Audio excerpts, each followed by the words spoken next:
Welcome to Spotlight. You're on Connected to India. On this segment, we sort of preview and talk to interesting people, diverse voices and diverse perspectives. One such diverse individual is Parag Khanna. He is an accomplished geostrategist, author of several books, the most recent one being Technocracy in America.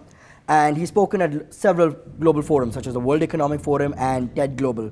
Parag's works involves a lot about technology, about technocracy, about tech diplomacy, mapping the future. And one country that's about the future is certainly India. So Parag, thank you so much for having me. My pleasure. Great to be with you. One of my earliest memories of you was in a 2012 television debate when we talked about India and China, two countries that are said to lead the future. And you were batting on the side of China, where you said China was currently ahead then, and you assume that China will continue to stay ahead. Obviously, a lot of time has passed since then. China's sort of slowed down, and India's had the Modi government, which has sort of pushed India's economy in sort of the right direction, according to the World Economic Forum. Do you still hold that belief that China's going to still be ahead? Well, if we had a debate today on television about India versus China, I wouldn't really want to participate, in the sense that I don't believe that there is this India versus China per se. Asia is a huge place. The vast majority of the world population lives in Asia. By the time 2030, 2035, their populations will be similar.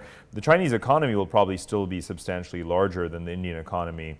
But that said, a lot of its economy also derives from its intense connectivity with its neighbors. So it has this effect of being ballooned larger than India alone. But that said, that doesn't diminish India one bit. India's growth trajectory is now much more secure than it has been in years prior to this infrastructural revolution that Modi has ushered in with infrastructure investment, the political stability, the digitization of the economy, all sorts of things that are going on in India that are very, very promising. So you can believe in India, as I do, as all of you do, as all of us should, and not view it as a zero-sum game. Because as far as I'm concerned, we are all Asian, and keeping Asia stable and keeping Asia growing means that everyone's going to win. And just look at India-China trade and India-China investment. They're also growing very steadily. Right. Well, speaking about the growth, a very interesting point I want to touch on is what I think Dr. Shashi Tharoor once very well said. With the whole India and China growth story,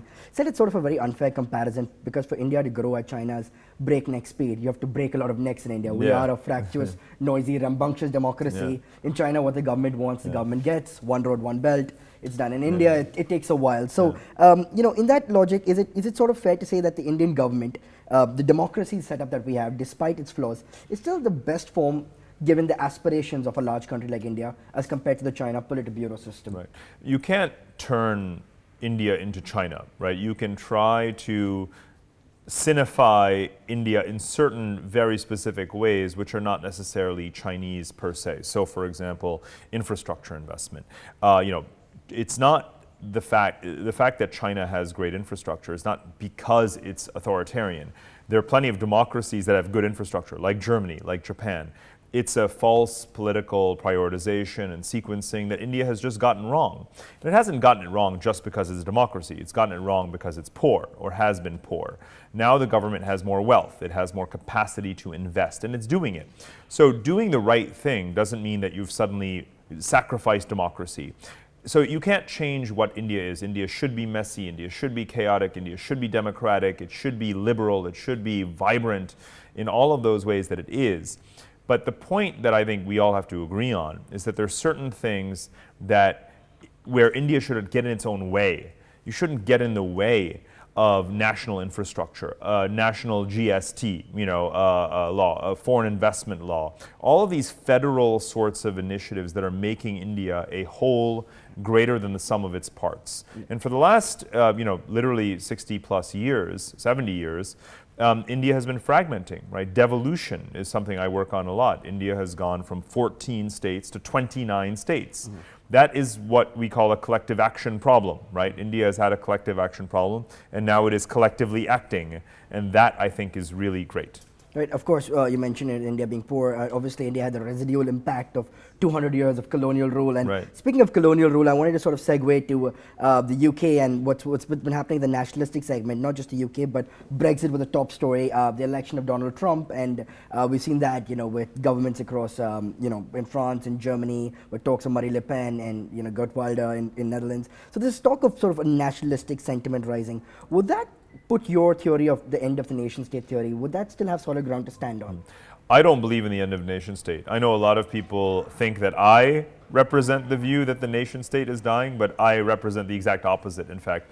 I'm a political geographer. I actually spend time mapping out the countries of the world. So I literally know better than anyone that the world has 200 countries today, not the 50 countries that it had in the 1940s. Therefore, the nation state is winning in the sense that there are more of them than ever before. So I'm the last person on earth who believes in the end of the nation state. But I know lots of people say that about me, and they're wrong.